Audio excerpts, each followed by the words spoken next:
Okay. All right. This is my first time doing this. I don't know if I'm even live yet, but okay. Hi, it says I'm live. So, let me find the chat box so I can have it ready. I think I need to go hit live on Instagram really quick. Just give me a sec. Awesome. Great. We're live. Oh my gosh. So, I've never been able to successfully do this before so I'm live on YouTube, Instagram, and Facebook, hopefully. It looks good. So far, so good. Hello, everybody. So this is kind of an impromptu live stream, kind of last minute. And so yeah, yesterday I posted on my Instagram and Facebook my updated Art Toolkit palette. So this one right here. And I apologize for those of you on Instagram. I don't know like if it's going to show my whole desktop because I'm working horizontal. So I apologize to those of you who are seeing like just a little bit. So if you want to go over to my YouTube channel or my Facebook, you'll be able to see it a little bit better. So, hi. So anyway, yeah, I posted this yesterday and I got a lot of requests for people asking me to go over what colors are in here. So I'm going to do that today and I'm going to swatch them. I hope you can all hear me. Let me know in the chat if for some reason you cannot hear me, but so far it looks good. I'm excited. This is so fun. I love technology. That I can hang out with my online friends on a Saturday evening. For me, it's evening. Let me know where you are in the world and what you're up to on this fine Saturday. So here it is, guys. Let me just go over this really quick. I have a picture of what my art toolkit looked like before the update. So here it is. I was going for more mixing area and less colors. So this is kind of what I was doing before. And these are mixing pans. And then I only had 5, 10, 14 colors in this one. So I've added 16 more colors to this. Also, please let me know if it's glitchy. I am directly connected to my internet rather than Wi-Fi. So hopefully it's better this time than it has in the past. But if it gets super glitchy, I apologize. I do have Starlink and it's been pretty decent, but I also have a bunch of teenagers downstairs playing video games. So, yeah. So anyway, this is what I had before. And then also, I do have the smaller palette. I screenshotted this from my YouTube channel because I was in a hurry and needed a photo. So this is the folio palette, and then the smaller one is the pocket palette. And so I'm going to show you. I've updated this one as well. This one has some of the same colors in it, with the exception of a few. Maybe I'll go over this one another time. But yeah, I added, as you can see, I took out the mixing area and the large pan, and then I just replaced all of them with the mini pans. Mini? Yeah, I think these are called mini. So anyway, we'll go over that one another time. Maybe if we have time at the end of this and I don't go on too long, maybe I can swatch that one as well. But for now, I'm going to go over my big one because so many of you requested that I do so. So, I don't see any chat yet, but maybe my chat's not active on... I don't know. I'm not going to worry about it. I didn't plan this super ahead of time, and so I don't expect a ton of people to show up. If you're here, welcome, and I'm happy you're hanging out with me. So it looks like we got a few on Instagram. We've got a couple on YouTube and Facebook. So anyway, let's get started. I'm excited. So let me hold this up a little bit for you. So this is my little swatch card. It's made on 300-pound Fabriano Artistico soft press paper, which is my favorite paper. And it's also the paper in my homemade sketchbook here. So we will be swatching on soft press, which is kind of like in between cold press and hot press. It has just this beautiful texture, as you can see. It has quite a lovely texture. So I arranged the palette from warm to cool. So as you can see, it starts warm and it starts heading into the blues and greens. So that's how I decided to arrange it. I went through a couple variations while I was working. What I did was I made a swatch card, then I cut all these out and I arranged the swatches how I wanted them and then put it together that way, which is actually a really good way to arrange your palette. Of course, I had to re-swatch it, but I like swatching, so it was fine. So I see Scott Stevenson's here. Hello, Scott. It's good to have you. I've got a couple friends as well on YouTube. Super fun. So here it is. All of these colors are Daniel Smith, and 2 of them are mixes that I made. So I'm going to show you those. But let's go ahead and just start swatching them. And we're going to start over here with the yellows and work our way to the cools. I'm going to go ahead and zoom you guys in. I'm trying to go slow so I don't make you seasick. Here we go. All right. And today I'm going to be using my new Fumui Svetlin brush. I believe this is a squirrel, maybe? Anyway, this brush is fantastic, and hopefully it's not too big for these tiny little pans. So the first color we're going to swatch today is Quinophthalone Yellow. And this is kind of a new color for me in the last, I would say in the last year. Whoops. Hello, sorry about that. My camera is, okay. All of these colors are like super easy to re-wet, and that's a huge thing for me in a travel palette. I want my colors to be able to re-wet very easily. I don't want to sit and scrub, if you know what I mean. Okay, so I'm going to go ahead and start at the top. This is such a great sunshiny yellow. Look at this color.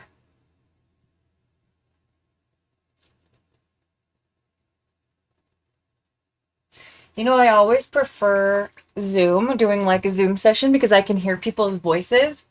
And when I'm doing it this way, I don't get to hear you guys. I have to look up and see the chat to know if anybody's here. So please give me a shout out in the chat so I know you guys are here. So Quinophthalone Yellow. And because a lot of people are joining late, I'm going to repeat myself that these are all Daniel Smith colors. I just super love Daniel Smith. And I see Angela's here. Hello, Angela. It's good to have you. Angela is my girl. She's a fellow brand ambassador, and we have a lot of fun. Okay, the next color is one of the new colors. So it's one of the Jean Brilliant colors. Number 1, and it's like this buttery yellow that reminds me of Banana Laffy Taffy. Just want to get, this brush might be a little big for these tiny pans, so I might switch to a different brush. But this palette is intended for working in my sketchbook. So I do a lot of sketchbook work, and I don't really share it like I do my pet portraits, just because it's kind of my happy time. Just, I don't want to record when I'm sitting and watching a movie with my family and I'm working in my sketchbook. So maybe I should start posting a little more, at least taking pictures of what I do in my sketchbooks so you guys can see that. So that is such a great color. I absolutely did add every one of the new Daniel Smith colors that just came out. There's 6 of them. I did add them to this palette. So I had to. So the next one is the twin to the first one I just did. This is Jaune Brilliant number 2. It's a beautiful peach color. I want to start getting more into doing, like when I do my urban sketching, I never paint people. I'm like terrified of painting people, which is really silly because it's just shapes. It's just shapes and values, just like everything else. But I have allowed myself to be intimidated by it. And I'm really working this year on just overcoming my fears and getting into things that are a little bit more uncomfortable for me. So let's see. I'm going to check the chat really quick. Sue is here. Wendy's here. Wendy says yay for swatches. Heck yes. My swatch people are here. Not everybody likes swatching, and that's okay. But those of you who do, this is what it's all about. Okay. The fourth color is yet again another one of Daniel Smith's new colors. And look how pretty this first like row looks. It's just so pretty. I had to have them side by side. So this one is called Coral Reef, and I'm switching to a tiny brush. This is a, if I can get it in the camera here, Daiwa. It's one of those Chinese brands. I got it on Amazon as part of a set. So it's just a little tiny quill. Perfect for what I'm doing. Okay. So these colors re-wet so easily. And like I said at the beginning, every one of the colors that go in my travel palette need to be quickly re-wettable. Because I'm on the go, I'm often doing this like in the doctor's office waiting room, or I've done it in the car wash before. So I need these to be quick and accessible. So this color is just so pretty. And I'm not usually into the opaque, and this is not considered opaque. This is considered semi-opaque, but I'm not usually into the more opaque colors. I'm usually a transparent girl, but I can't resist these. They're great for like, if you use them in a light wash, you can get away with it. And then also you can add, especially if you're doing urban sketching and you just need like a pop of color at the end when you're done and you need something fun. These are great for layering on top because of their semi-opacity. So Angela said this is her favorite color. It is so lovely. And that is not a hair on my sketchbook. That is a scratch. I accidentally scratched the paper. So I keep wanting to remove it. And then I'm like, I don't think that's a hair. Okay, the next color is a Daniel Smith classic. This is Wisteria. I gotta have all my favorites in here. And you might be surprised to know that only 2 colors in here. Nope, 3. Let's see. Let me just think. 1, 2. 4 of the colors in this are on my dot card. And the reason is my dot card is my pet portrait palette dot card. Those are the colors I use for pet portraits. But for like urban sketching, plein air, working in my sketchbook, that kind of stuff, I love these fun, bright, vibrant colors. And I also really like mixing granulating colors. Okay, so this is Wisteria. Not a new color, but definitely a must-have. So what I'm going for with these swatches is I'm starting pretty thick at the top and I'm working my way down and adding water as you get closer to the bottom so that you can kind of see the range and how it looks as it gets watered down. Let me just adjust here. Okay, next we've got lavender. And I'm hoping Facebook is connected. I don't have as much activity on Facebook as I do the other social media on YouTube and Instagram. So we'll see if we get a lot of Facebook. Okay, I want to show you guys. I don't want to just do this. So the next one's lavender. Also a favorite. And what's crazy is I would consider these semi-opaque because they have a white pigment in them, but they're technically not. They're considered, I believe, semi-transparent. So, but in my mind, they're kind of a little more on the opaque side. Just because of that white pigment, they tend to be a little more pastel. And I know Holbein has a lot of these kind of colors. Okay, Angela says my connection is breaking. I apologize for that. But we'll just do our best.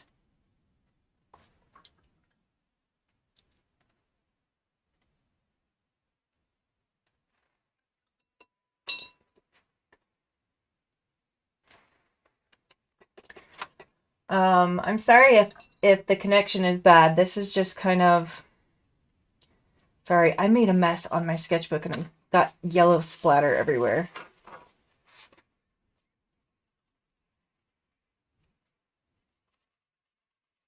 We'll just clean that up really quick. Okay. Anyway, like I said, I apologize for the connection. I'm gonna keep going and hope it improves. If not, I am so sorry. I don't really know what else I can do about it. Okay, this is manganese blue hue. And in the palette, it doesn't look as pretty as it does when you get it on paper. So I want to show you what it looks like on the paper. Manganese blue hue is a staple for when I want to do blue skies or water. It's a lovely mixer.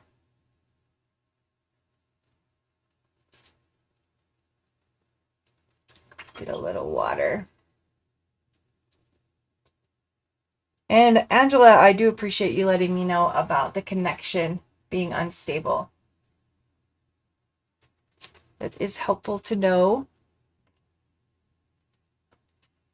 Okay, Wendy asked if I found the folio pans to be too small for my brushes. Is it comfortable to paint with? Yes. So my brushes that I use for my travel kit are very small. I'm usually working in a sketchbook that is a little bit on the smaller side. And so this brush is actually probably as big as I get for my my sketchbook practice. So I don't find it to be a problem. I thought it would be. I thought it would be kind of annoying, and you get used to it really fast. You can get bigger pans. These are the regular size pans. This is cobalt teal blue, another favorite. And I like to mix the manganese blue hue with the cobalt teal quite often. It is the most lovely color.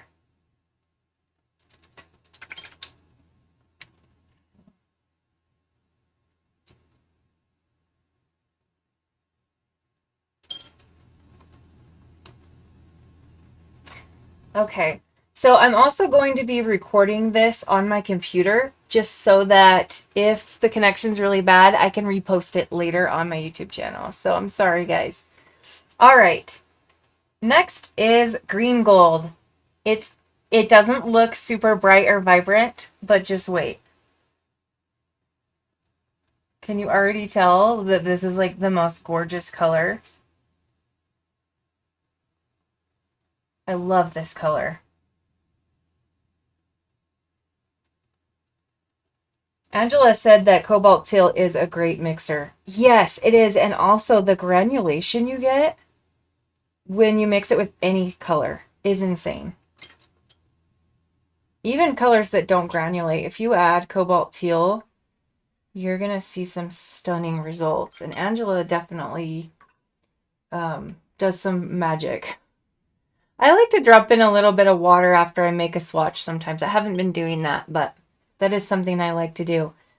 Okay, the next color is, hands down, my absolute top Daniel Smith favorite color on the planet. It is not on my dot card, but it is my favorite. This is Cascade Green. So it's this last green on this row.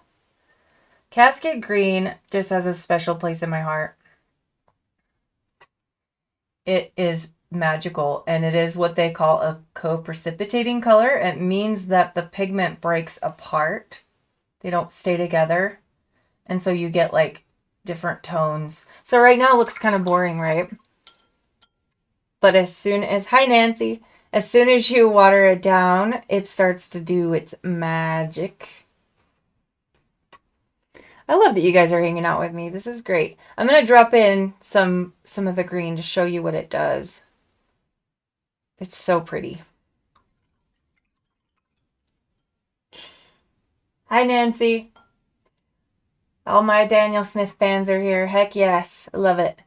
So this Cascade Green, I love to drop in water after I swatch it and just watch what it does. Let me show you. I'm sad that that square is a little bit small. I know, Angela, I'm sorry you can't see it very good. I'm trying to do, I'm landscape format on YouTube and Facebook Live, but on Instagram, it's cutting off part of it. So I will try really hard to keep it in the center. Thank you for letting me know. Okay, look at that. If that's not magical, I don't know what is. It's such a beautiful color. Okay. We're going to move over here. I'll keep you in the center the best that I can. This is my first time streaming live to 3 platforms at once. So this is a little bit interesting, we'll say. All right.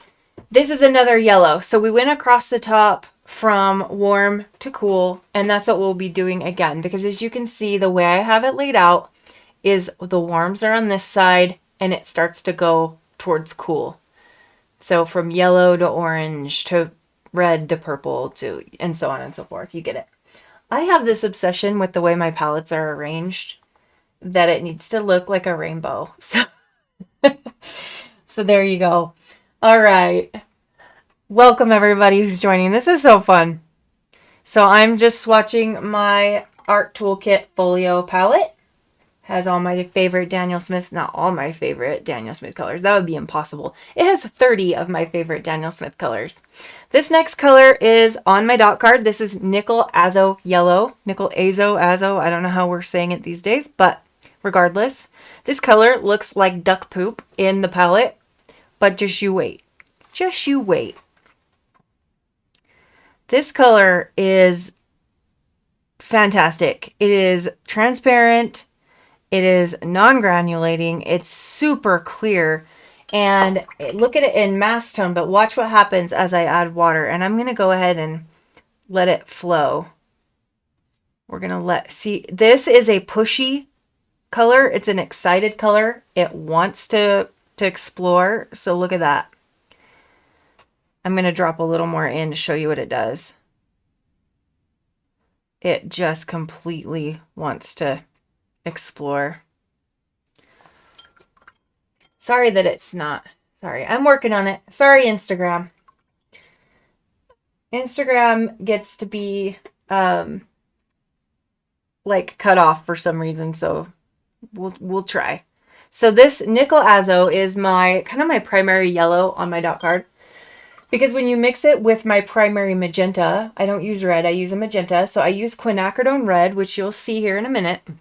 It gives you a fire engine red.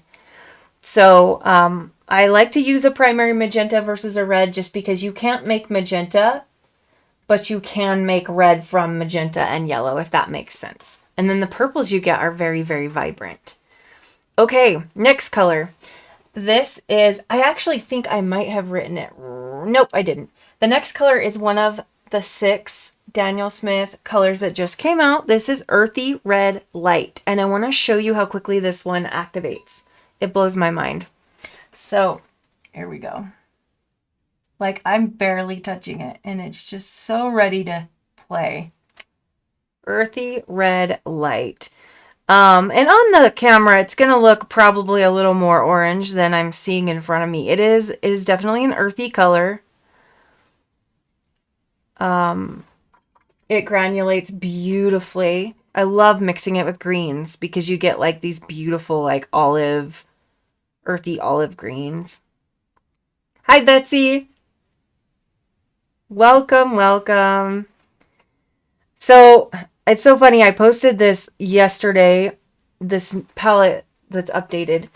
And everybody was so excited about it just because it looks pretty, but everybody wanted to know what colors were in it. So I had some time today. I've been working so hard just between teaching students and my YouTube channel and all of the other things that I do. Okay, Angela, good. Thank you. Angela says it is better on, are you on Facebook or you're on YouTube? Okay, so Angela said it's better on YouTube. So those of you on Instagram, go over to YouTube because you're going to get the full view and I think the connection might be better as well. Sorry about that. Okay, this next color is, I talked about it before.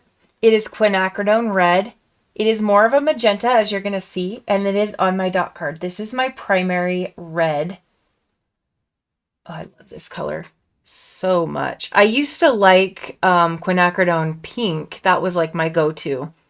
And then I discovered quinacridone red, and it was a love affair. I still love quinacridone pink, don't get me wrong. I'm going to put a little water here, and we're going to let it kind of explore. Let's do that.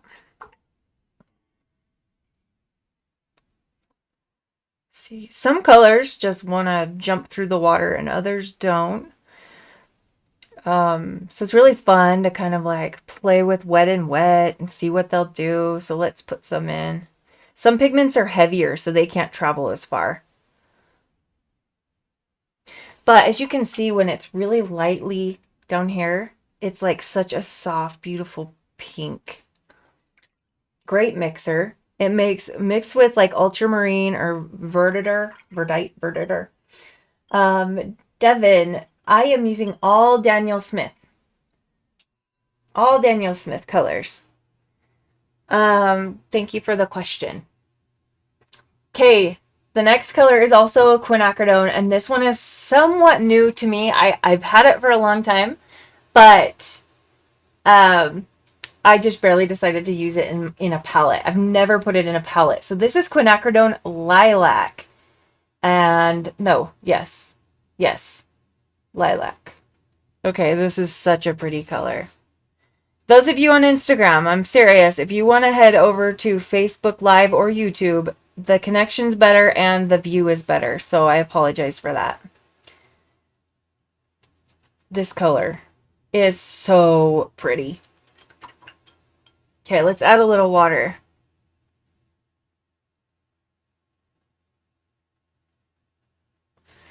I've been playing with mixing this a little bit today. Just mixing it with like, what did I mix it with?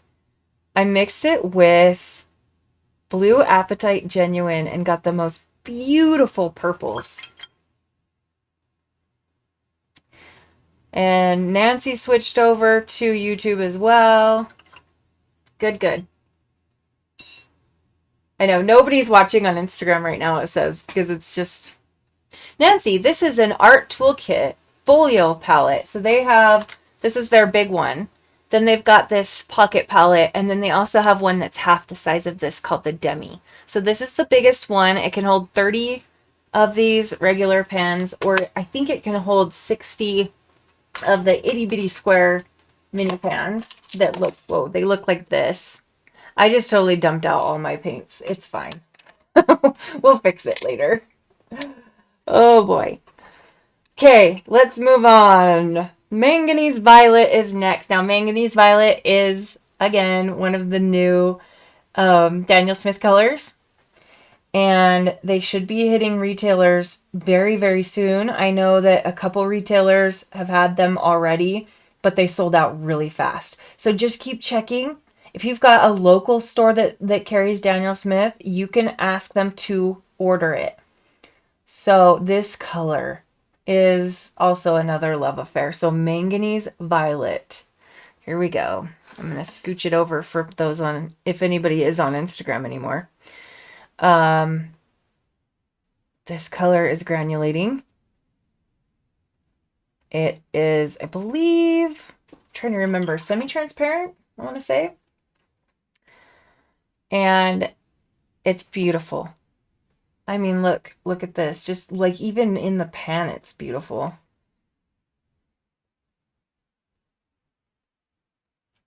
Let's add a little water. It's a little thick there.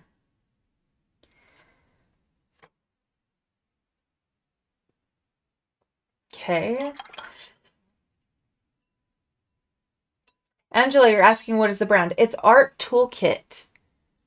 They are a really small, like, they're not a small, they're growing really fast, but it's a woman-owned company, and I really love what they're doing. And these palettes are really awesome. They're so slim. I mean, I can keep one of these in my, I have like a bag that I take with me everywhere, a crossbody bag, and look how thin it is. It's like half the thickness of my cell phone. Yes, Merry Artist. So the Merry Artist had them. I don't know if they still do. They were sold out within like the first week or so. So we've got to keep our eye out for these. I know that Blick and all the big companies, they should be starting to offer them hopefully soon. Oh, my daughter's on. Hi, Pepper. So my daughter is Reba Girl, and she's so excited because she just caught a special horse in her game. Angela, not for the palette, just I'm talking about like where to order the new colors. If you're interested in the palette, you can go to, I believe it's arttoolkit.com. And, yeah, go check it out. They also have like zipper pouches for them that you can put your sketchbook in. They're fantastic. Okay, next, we've got to keep going. Rose of Ultramarine. This is another color by Daniel Smith that is just an obsession of mine. So here we go. This color does some magic. It separates out. All it is quinacridone rose and ultramarine blue. And you can make this yourself. But there's just something about having this pre-mixed color just ready to go. Because you're never going to get the same color. If you're mixing yourself, there's so many variables involved in trying to get the right shade. So yes, you can totally mix this yourself, but I'm going to try to keep that out of the gutter there. I don't want that to fall in the gutter. That would be fun. I am working on Fabriano Artistico Soft Press, extra white, 140 pound, a paper in my handmade sketchbook. I make my own sketchbooks. So I'm currently working on making a small batch that I will be selling. And Nancy's looking at their site now. I know that there's a discount code. One of my YouTubers that I follow, Leslie, she has a code. It's Leslie5. I don't know if it's still active, but if you guys do purchase, you can put in the code. It's Leslie, Leslie, all caps, and the number 5. So you can try that. Yesterday they had a Valentine's 14% off sale, but oh my gosh, Pepper, I'm so excited for you. That's so exciting. She caught her dream horse in her game. Angela has Rose of Ultramarine. Is it on your dot card, Angela? I would be curious to know. If I could create a second dot card, you'd better believe it would be on there. The next color is Verditer. I keep saying Verditer and then I get corrected. So I'm just going to say Verditer. We'll go with that. Verditer is a really pretty blue. It has a white pigment in it.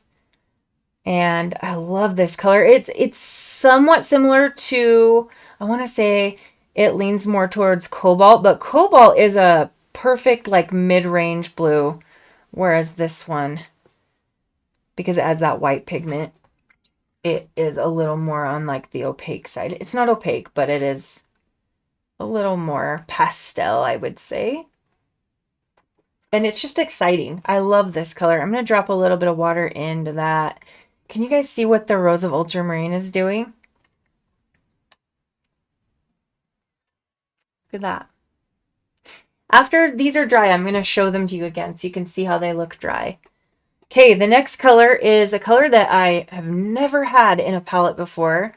I just randomly decided I had a spot left. I randomly decided to throw it in. This is Blue Apatite Genuine. This is a Primatech made out of actual blue apatite. And let me scooch over for you guys on Instagram. We'll scooch. So Blue Apatite is really pretty. And like I said, I mixed this with the quinacridone lilac and got the prettiest violet color. So I'm going to show that to you in a minute. Like a granulating violet. This is like such a moody blue, and it has this beautiful granulation to it.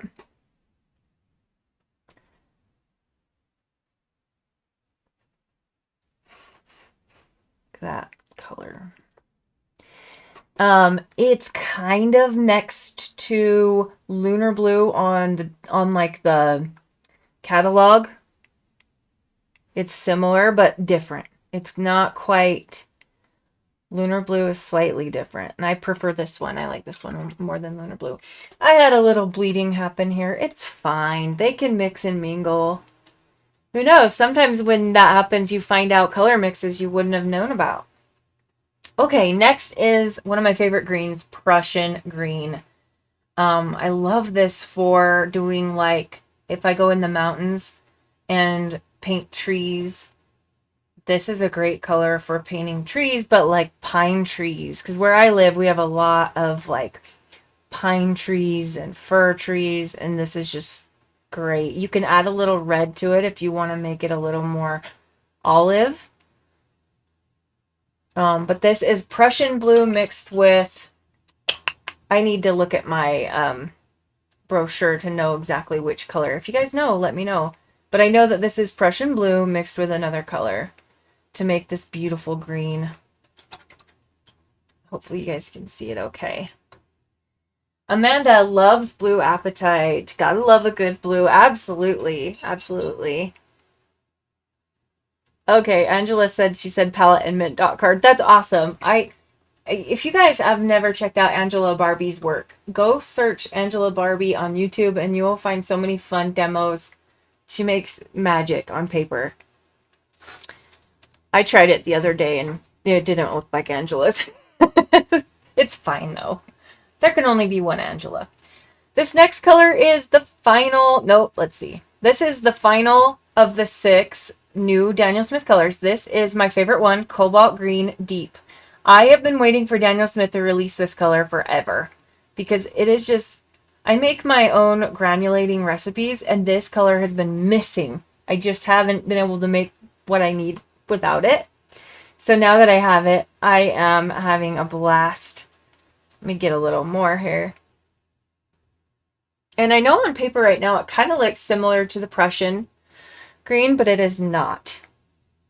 It's its own creature. I tried comparing this. I did do a live stream swatching the new colors. You guys can check that out if you haven't.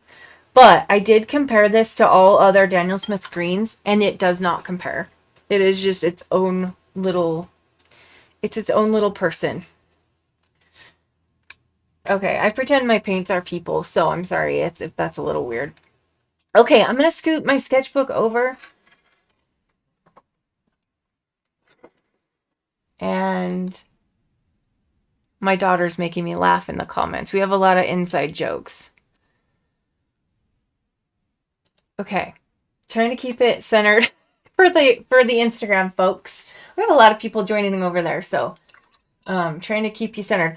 Those of you who are just now joining on Instagram, I hear that the connection and the view is better on YouTube. So I apologize for that, but if you want to head over to YouTube, you can do so. And I'm sorry for the glitchiness as well. I can't really do anything about it right now. I wish I could. All right, next color is, we're starting again down here on the bottom row. This is my replacement for kind of like yellow ochre. This is Mars Yellow. And this is fantastic for anything you need yellow ochre for. I just love this color. There's just something about yellow ochre that I don't love. And so I've been on a mission to find a replacement. I love Raw Sienna Light for that. But this Mars Yellow, sorry about that. It kind of packs a punch and it's very vibrant. It re-wets beautifully. Very easily to re-wet. And that's important to me, like I said before. That when I'm on the go, I need paints that are going to wake up really fast and just want to get started painting. I don't want to sit and wait. So there's Mars Yellow. We'll come back over these again at the end and show you when they're dry. We have been going for 40 minutes now. The time flies when you're swatching, right? Okay, the next color is Raw Sienna. I love raw sienna. It's almost like if like burnt sienna and yellow ochre had a baby. Okay, here we go. This is such a good like mid-range, just a good brown color. Oh, like a warm brown. Let me get a little water.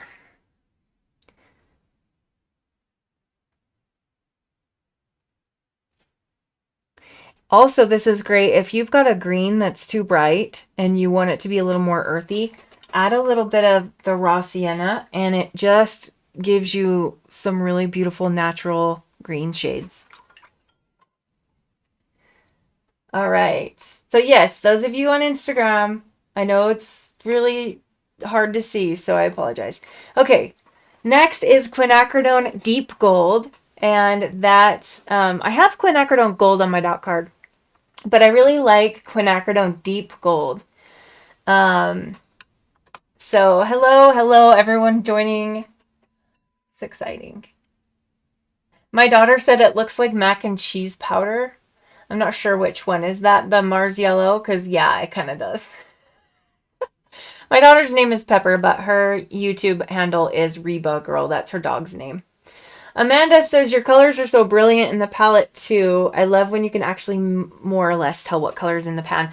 I know, and that's the trick is, like, I arranged this before I swatched it the first time, and then when I swatched it, I was like, oh, it doesn't look right. So I actually rearranged the colors after swatching, but yeah, some of these colors just look so pretty together in the pan.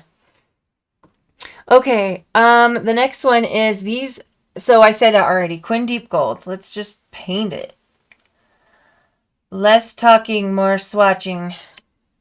So in mass tone, this color is like very, very deep and rich. And I mean, look at that.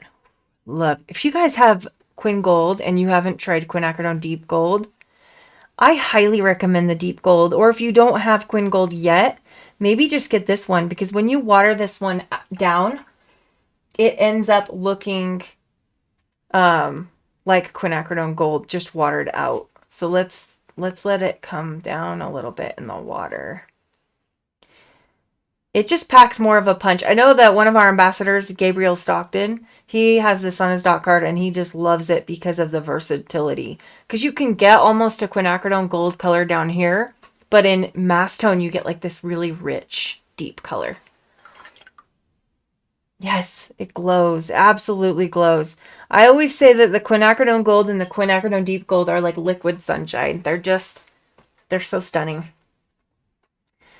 All right, I see Mary Evelyn Studio Art, hello, on Instagram. You can pop over to YouTube if it's easier to see. I apologize for the view. I'm like multi-streaming for my first time. Let it swim. Okay. My kids are hilarious. Okay. So I love, you guys, Mary Evelyn Studio. She was one of the first like pet portrait classes I took on Skillshare, and I was painting my dog who passed away. He was a Basset Hound mix, and she had a Basset Hound tutorial, and it like that really like changed my life because my dog had just passed away. I was really tender, and she helped me paint my dog on Skillshare, and then from there I started doing pet portraits, and so the rest is history. So if you guys are on Skillshare and you haven't taken a class from Mary Evelyn, please go check her out. All right, the next one is on my dot card, transparent red oxide. This is my answer for burnt sienna. Burnt sienna is a beautiful, great color, but this one packs a little more of a punch, I would say, and the granulation particles are bigger.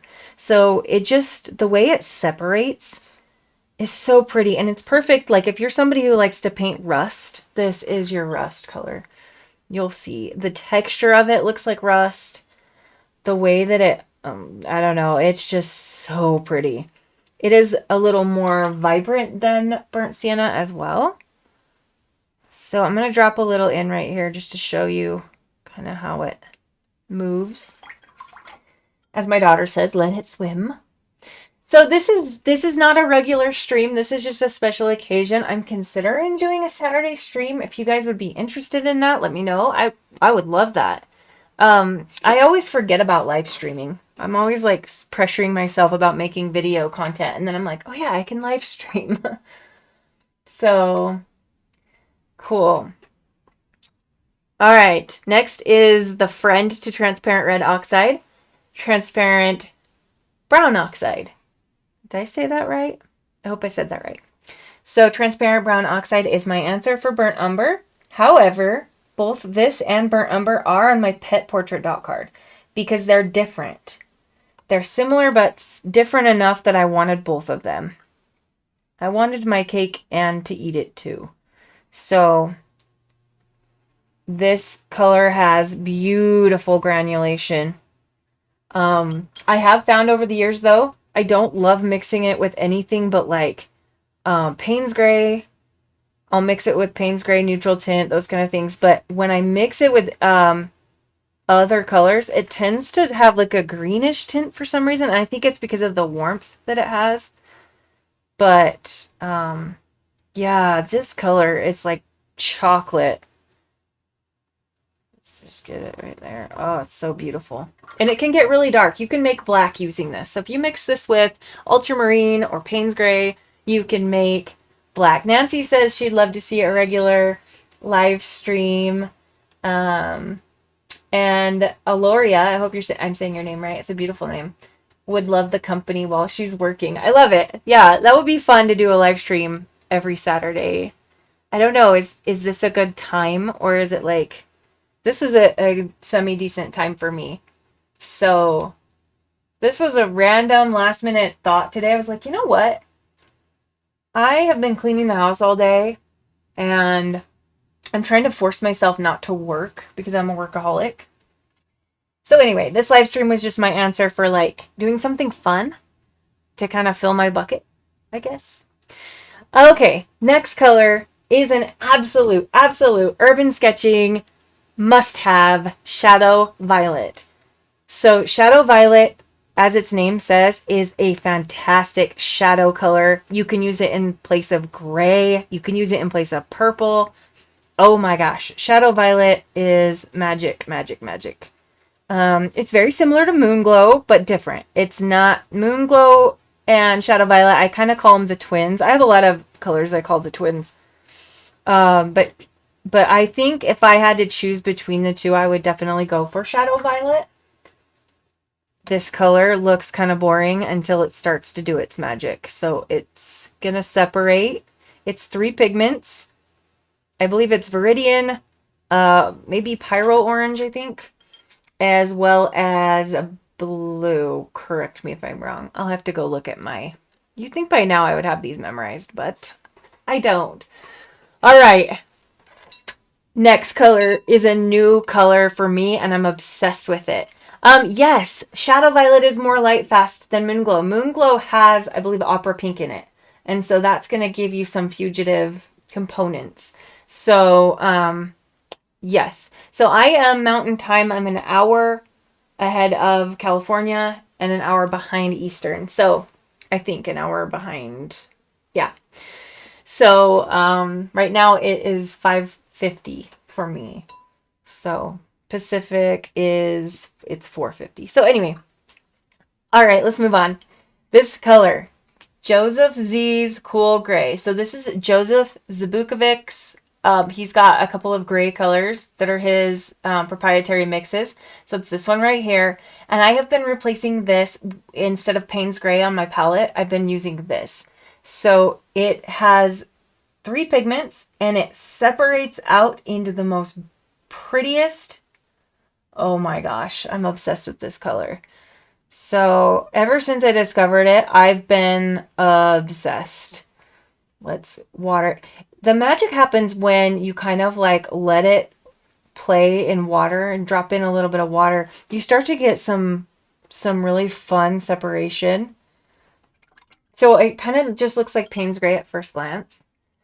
And then as it dries, you know, just like with what's happening here with Shadow Violet. I apologize for the yellow specks. I splattered yellow when I first started the live stream. So we'll just ignore the yellow spots. Okay, let's move over. Next is a mix. This is a mix that I made. There was a Schminke set that I got in 5mm tubes, and they were the forest set. So forest blue, forest gray, and forest green. Not a fan of the forest green, but I really liked the forest blue. It is similar to, I would say, lunar blue, but it's slightly different. So I'm going to show you. I mixed this together myself. I do have a video putting together this palette for the first time. Go check it out. I think it was like one of my first Art Toolkit videos where I talked about what I used to make this color. So this is a mix. I think it's 3 or 4 pigments actually, but it's my answer for the Schminke Forest Blue. If I'm going to put colors in my palette, it has less to do with me being a brand ambassador for Daniel Smith and more to do with just the fact that I love Daniel Smith colors so much. And so I wanted to make my own version of this. So there it is. And as it dries is another one of those magic granulating colors. Okay. All right. The next one is another Primatech color. This is a Green Apatite Genuine. And if you guys have used this color, you know that it's lovely. It's very interesting. It does separate out into like, you get some brown spots in it. It's really weird. It's really interesting. But it's just so great if you're doing, like I said, sometimes I paint landscapes in my sketchbook and other times I'm painting like the remote control. Whatever's in front of me, I will paint it. So if I'm watching TV with my family, I just paint what's in front of me. And it's made me a better artist. It's made me better at drawing and sketching. But if I'm in the mountains with my family, I'm going to be pulling out my sketchbook and painting trees and rocks and whatever I see. So that's a great color for that. But look how it kind of glows, like watered down it glows. But in the dark areas, you get like this black granulation and then you get some brown. I love it. Okay, last color. This is also a mix. This is my mixture for Schminke's Forest Gray, which is like, I can't even describe what this is. It's not really, it's more of like a grayish brown. And then it has that separation and that granulation. So this one, I don't know if I've quite nailed the mixture, but I love this. I was able to make a color that I'm really happy with. And I can't tell you off the top of my head what I put in it. I have a mixing, like a recipe book that I make my recipes in. And I have it all written down there. So I'm going to have to make a separate video with my mixes. But, okay, we're going to kind of zoom out and look at these beautiful colors. I'll go slow. I don't want to make anybody sick. Okay. So I know those of you on Instagram are probably not going to be able to see the whole thing. I'm sorry. So here's what they look like in the palette. Here's my little swatchy card. I have protected this with Dorland's Wax Medium. That's what I do my any swatch cards. So it's actually waterproof. So you can see that the water just beads up on it. It's perfect. I love Dorland's Wax Medium for sealing in my watercolors. Yeah, so that's what it looks like there. And that is what they look like. They are so beautiful. I just can't even get enough. Sorry for the glitchiness. Let me show you some. So I was playing earlier and I started with Prussian green. And then I did, I believe, forest blue. And then this last one is blue apatite genuine. And I kind of just let them play. And I love the result. It's very pretty. And this paper is a new paper to me. This is Magnani. It's a Italian paper made in the same factory as the Fabriano paper. And this is what I'm making my sketchbooks out of. So I'm excited about it. Here we have quinacridone lilac, quinacridone red, and earthy red light. So I was just kind of seeing what would happen if I let these guys mix and mingle. So that's a fun one too.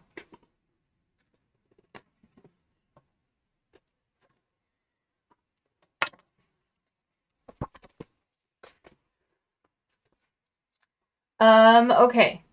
So I just want to show a mix really quick. I know this live stream is about an hour long at this point, but I want to show you what will happen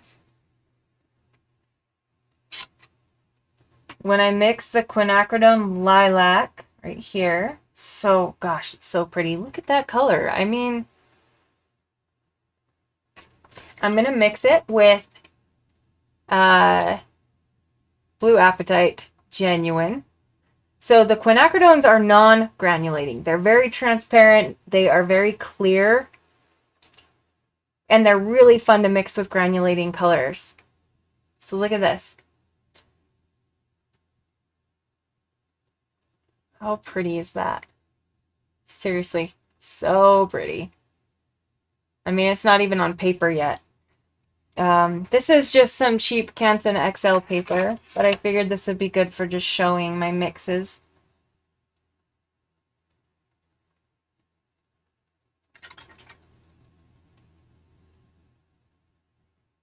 Add a little water and let it kind of flow. And then if you're doing mixes, it's fun to kind of see like the variation you can get when you add like more or less of a color. So like, oh my gosh, so beautiful. And adding a little more blue.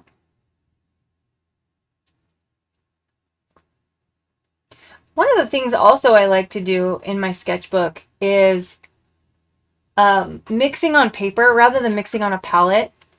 So having less mixing space, my goal was that I would be more likely to mix on paper. So for example, rather than doing what I just did on the palette, I can just do like let things kind of, it just adds interest. Like you're going to get the same color, but it's going to have so many little nuances. So pretty. So that was quinacridone lilac and Blue Apatite Genuine. Beautiful. And this is Canson XL paper. It's so funny. When I first started and got into watercolor, I was using Canson XL for like years. And because it was such a hobby, I wasn't about to like spend money on good paper. And I haven't used this in 5 or 6 years. And the other day I was at Blick and they had buy one, get one free on their pads. So I bought one and got one free, obviously. But it's been fun playing on it and just like a little bit of a flashback to the past. So okay, and Nancy, you want me to do a color mixing live stream? Yes, that's maybe next Saturday. That's what I'll plan on doing. We'll do some color mixing and I'll show you the recipes that I have. I have a whole sketchbook full. I just finished it. So we've got recipes for you guys. Okay, another mixture that I did earlier. Oh, I talked about mixing like magenta with yellow and how you get vibrant reds out of it. So I'm going to put this down. My sketchbook's still a little bit wet, so I just didn't want to put it down.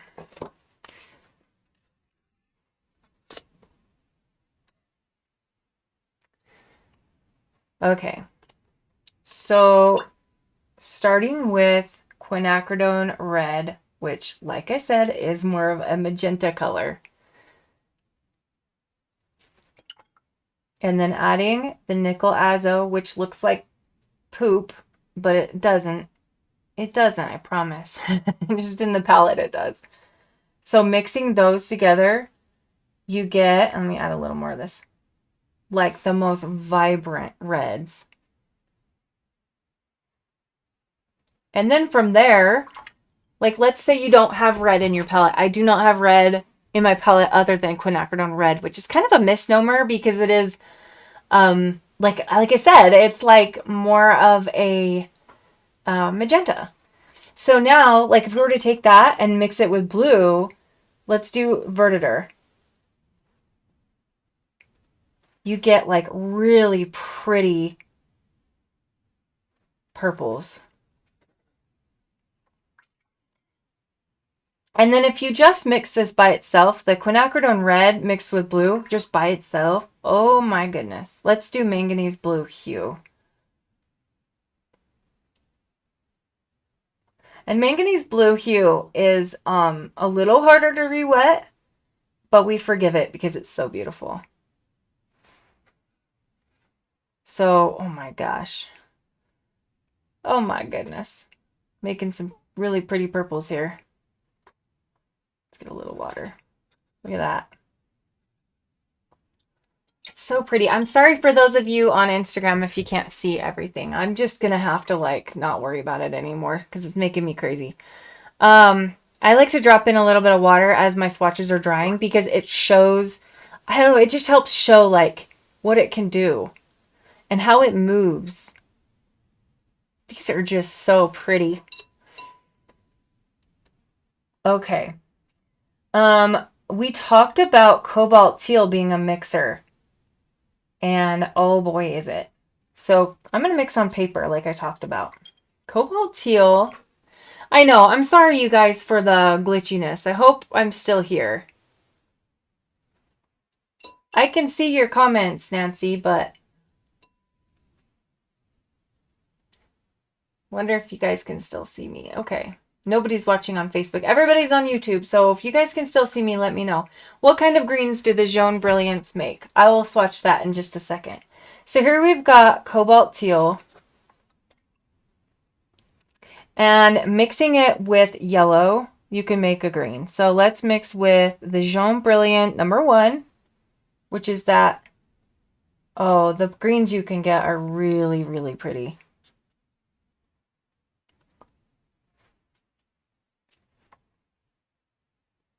I came back. I'm sorry, you guys. The connection's been really bad tonight.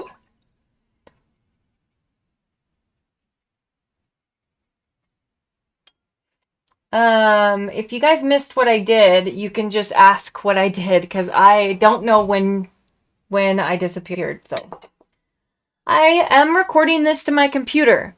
So I will upload this as a video on my YouTube channel if any of you have missed out. It's been super glitchy, so the recording will not be glitchy at all. I will make sure to get this uploaded tonight so you guys won't miss anything. Sorry about that. Okay, so this is Cobalt Teal and Jaune Brilliant #1, and it gives you these really fun like pastel greens. Dang it, my connection's going and coming and going. Let's see here. All right, I'm going to end the Instagram live. So those of you who are watching, come on over to YouTube because I think that it's messing with my connection. So I'm going to go ahead and end it. Come see us on YouTube. I think I'm going to go ahead and end the Facebook one too because, let's see here. 1 second, guys. I'm sorry about that. I'm going to end the Facebook because nobody's over there anyway. So we're going to end that. And we're going to end that. And we'll just stick to YouTube. Okay. I hope that makes it better. I'm so sorry. All right. I got my, let's see. I'm back now. Okay. Hopefully I'm back. Goodness grief. I live out in the middle of nowhere and I do have Starlink, so it should be fine. But like I said, my family is playing video games, streaming video games, so that could be part of it. All right, so like I said, this is that fire engine red I created from quinacridone red mixed with nickel azo yellow. It's one of my favorite ways to make red. I am not a huge fan of red. I don't use red a lot, so I like a magenta. And then this was Vertitor mixed with the quinacridone red. And then this is where I had the nickel azo in it. So you can see how having the yellow in it made it a little more like earthy or toned down. So mixing is so much fun. Honestly, just too fun. Okay. Another mixture. Somebody was asking about, sorry, I've got to clean this up. I made a mess of my yellow here. I'm always messing up my yellows. I don't know about you guys, but yellow is just hard to keep clean because it's so light. Okay. So the Jaune Brilliant number 2 is more of a peach. So I don't know what kind of greens it's going to make. Because it leans so warm, it actually is an orange pigment with white added. So in order to get a nice green, I'm wondering if, let's try the green gold. Oh my, that was stunning. Let's put that on paper. Green gold is really powerful. Like it tends to overpower any mixes. So, there's that. That's with the Jaune Brilliant number 2. And the Jaune Brilliant kind of makes it a little more earthy because it has that orange to it. But if you mix the Jaune Brilliant number 1 with cobalt, we already did the cobalt teal, sorry. I mean, let's do manganese blue. But like I said, when I'm doing urban sketching and I'm working with this palette, the idea of having 30 colors is not that I'm going to be doing a ton of mixing. The idea is that I want to have so many convenience colors that I don't need to mix as much. So this is the manganese blue hue with the Jaune Brilliant number 1, which is like that banana Laffy Taffy yellow. My water's getting really dirty now. Let me switch over to this other one. But that's pretty. And also, because the Jaune Brilliant does not granulate, when you add a granulating color to it, it's just stunning. So there's that. Oof. Yeah, green gold is magic. It's really intense. Okay. So one of the other things I want to show you, which I showed you in my other live stream of the new colors, is my favorite mixture of the 2 new colors, Earthy Red Light and Cobalt Green Deep. The mixture you get is just absolutely incredible. So there's the Earthy Red Light, and it looks really vibrant on camera, but it is more earthy than that. Mixing it with the Cobalt Green Deep gives you just like this like moody green, but as it dries, it separates, and you get to see like that reddish brown shine through.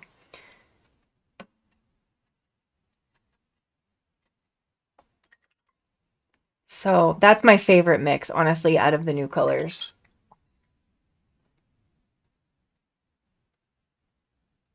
And I hope that those new colors are starting to hit the market so that we can all play with them together. Okay, I gotta show you this.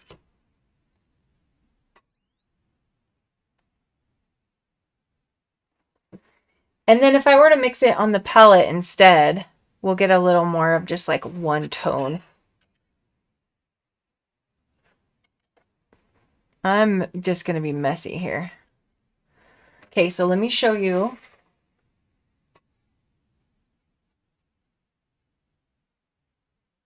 Look at that. It's just like this beautiful moody green. Looks like a patina. Yes, yes it does, Sharon. Definitely. Makes me want to paint rusty things or like metal. And then if you do like more of the red and less of the green, you get like something like that.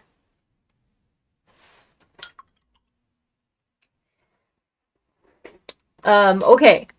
So we talked about my folio palette, and I think it would be fun to talk about my pocket palette, but unfortunately, I don't, for the life of me, remember where I put my swatch card. So maybe I can remember what the colors are.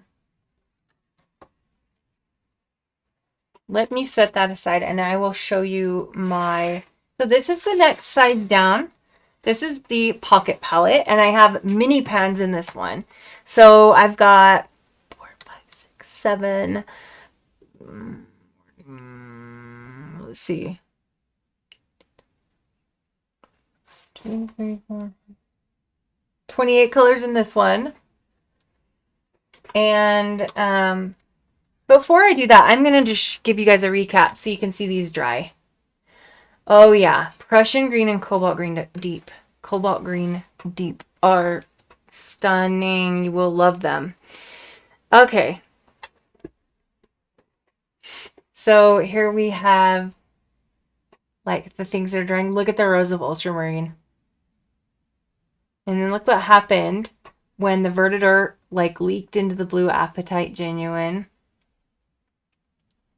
And then you can see the difference now between these. This one gets like these golden bursts of light in it. And then this one granulates so beautifully. You get like this really chunky granulation. And then the Cascade Green, just love it. I just love it so much.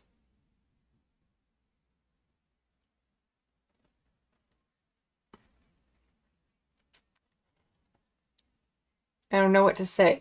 I think they speak for themselves. So here's the Nickel Azo Yellow dry. And the Earthy Red Light.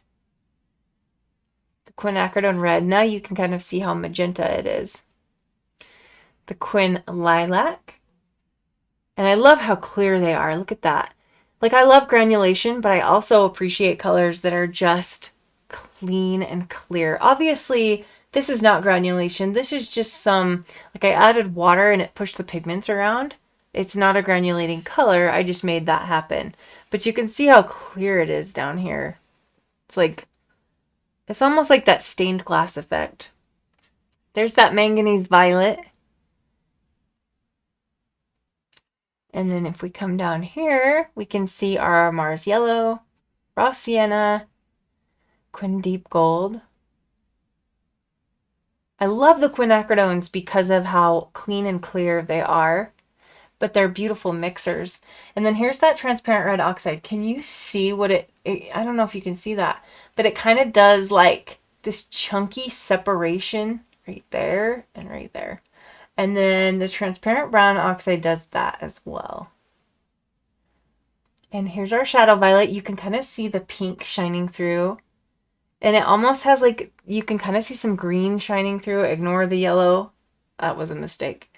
And then here's that Joseph Z's Cool Gray. You can't really see it in this swatch, but as it separates, you start to get blues coming through.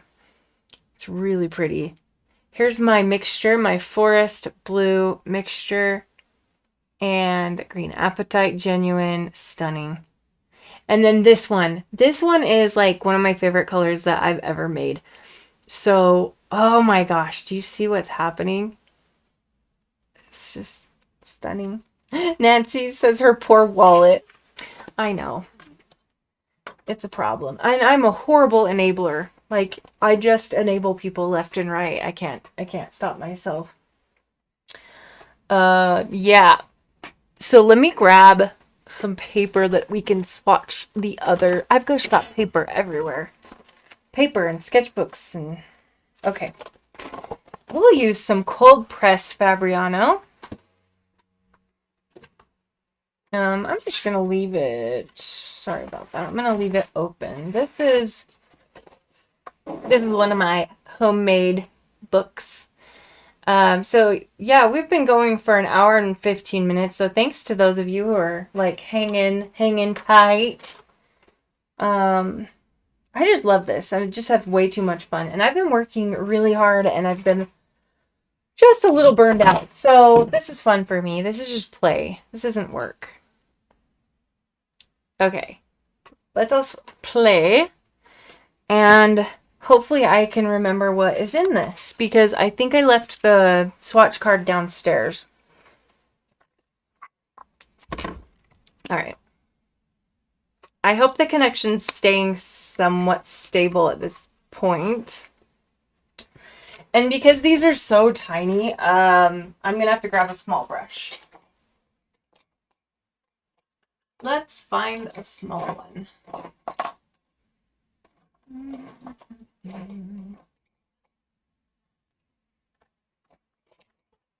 Okay, I've got this little like Da Vinci synthetic tiny little flat brush we could use. So when I'm working in this palette, I use a water brush. You know, the brushes that have the water reservoir. So that's what I prefer for this tiny palette because they just have such a tiny little point to them. So this palette, guys, is so small and it fits so beautifully in my, like literally fits in a wallet. It's crazy how small it is. It's the size of a business card. Okay, so the first color is Bismuth Vanadate Yellow. And Bismuth Vanadate is it's an opaque and it's a very pushy color. It will just push everybody else out of the way. And I'm going to zoom you in so you can really, because I'm using a tiny brush.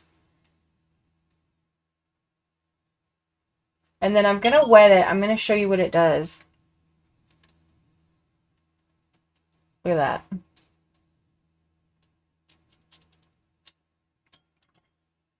It's just so amazing. Let me show you what it does when you drop it in water. Put a little water down. Watch this. Do you see that? It's just like insanity. Like you could literally drop this color into a swatch of black paint and it will just push the black out of the way. It's really crazy.